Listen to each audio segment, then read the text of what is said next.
हम सभी को लगता है कि हमारे रिश्तेदार बहुत ही खराब है और हमारे रिश्तेदारों को भी ये लगता होगा कि हम बहुत खराब है, क्योंकि हम भी तो उनके रिश्तेदार हैं। तो क्या पूरी दुनिया खराब है? नहीं, सिर्फ रिश्तेदार खराब है, हम बहुत अच्छे हैं। तो रिश्तेदार आखिरकार खराब हैं क्यों? सबसे पहली बात, इनकी अजीब आदतों की वजह से। इनको बस जानना होता है कि आपका बेटा क्या कर रहा है, इनको खुद तो पता नहीं होता कि इनका बेटा क्या कर रहा है। इनके हिसाब से इनका बेटा दुनिया का सबसे सुलझा हुआ इंसान है और हमारे माँ बाप के हिसाब से भी इन्हीं का बेटा सबसे सुलझा हुआ इंसान है। अरे दोनों तरफ से सेम सेम नहीं हो सकता क्या?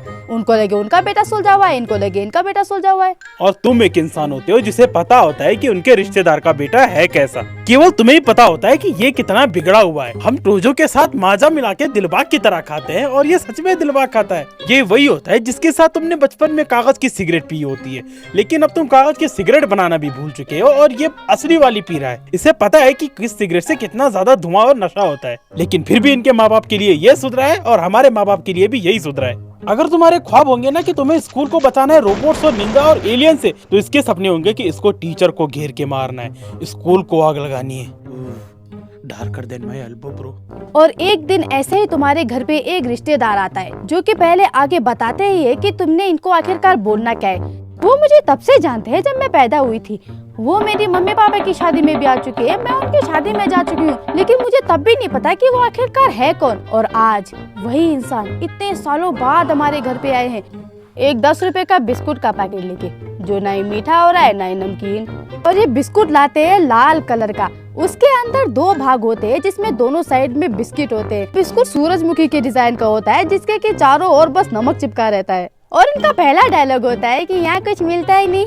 अरे अंकल, यहाँ अगर कुछ मिलता है नहीं तो ये कहाँ से मिला आपको? कौन था वो इंसान जो कि इतनी धूप में आपके लिए एक दुकान खोल के बैठा था, वो भी यही बिस्कुट का पैकेट लेके, वो भी 1-2-4 ले आते अगर यही था तो। कंधे पे एक बैग, हाथ में एक थैला, एक पर्स और सब में कपड़े भरे हुए। और इस सामान को लाने के लिए मैं ही गई थी सड़क में। और मैं जो आज तक किचन में चाय बनाने के लिए नहीं गया, आज मैं क्योंकि मेहमान आ रखे हैं किचन के सबसे ज्यादा कोने वाले हिस्से में खड़ा हो रखा हूँ। क्यों? क्योंकि कहीं मुझे वो देख ना ले। पता नहीं अगर वो मुझे देख देंगे तो क्या हो जाएगा, लेकिन वो मुझे देख ना ले। फिर घर वाले बोलते हैं कि अंकल से बातें करो। अब मैं अपने से डबल ट्रिपल एज के आदमी से ऐसी क्या बातें करूँ? वो मुझे जो सवाल पूछेंगे मैं उसका जवाब दूंगा और फिर हंस दूंगा। इसके अलावा मैं कर भी क्या सकता हूँ?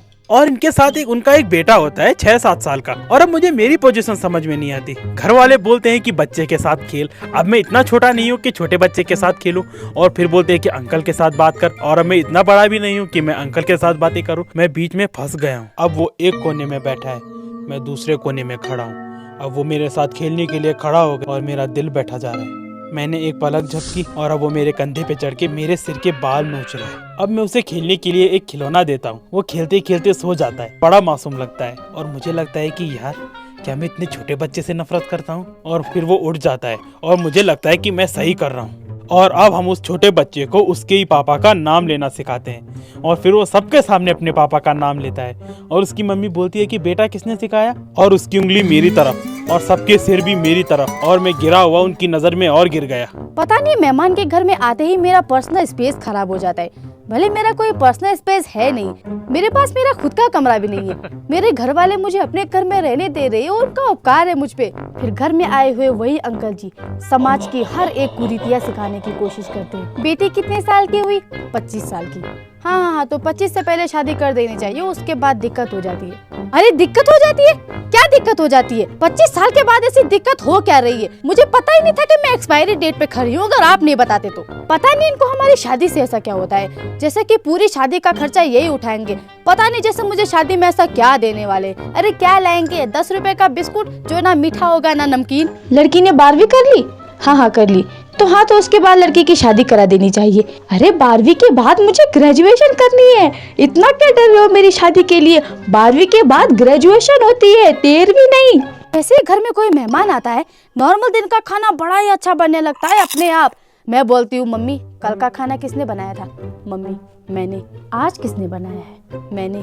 जैसे ही इन्हें खाना सर्व करो, इनका पहला डायलॉग होता है कि थोड़ा लाना, और फिर थोड़ा थोड़ा करके इनका इतना हो जाता है कि लगता है कि अगर इन्होंने अपना ज्यादा खाया होता तो हमने ये थोड़ा भी कहाँ से खाना था। और खुद खाना खाने के बाद हमारे खाते वक्त ऐसी ऐसी गंदी हरकतें करेंगे कि जिससे हमारा खाना मुश्किल हो जाएगा। रात को खाना खाने के बाद मस्त मदिरा पान करने के बाद ये घर के सबसे छोटे बच्चे को उठाते हैं और फिर बोलते हैं कि ताऊ जी को पप्पी दे, ताऊ जी अब तुझे पप्पी देंगे।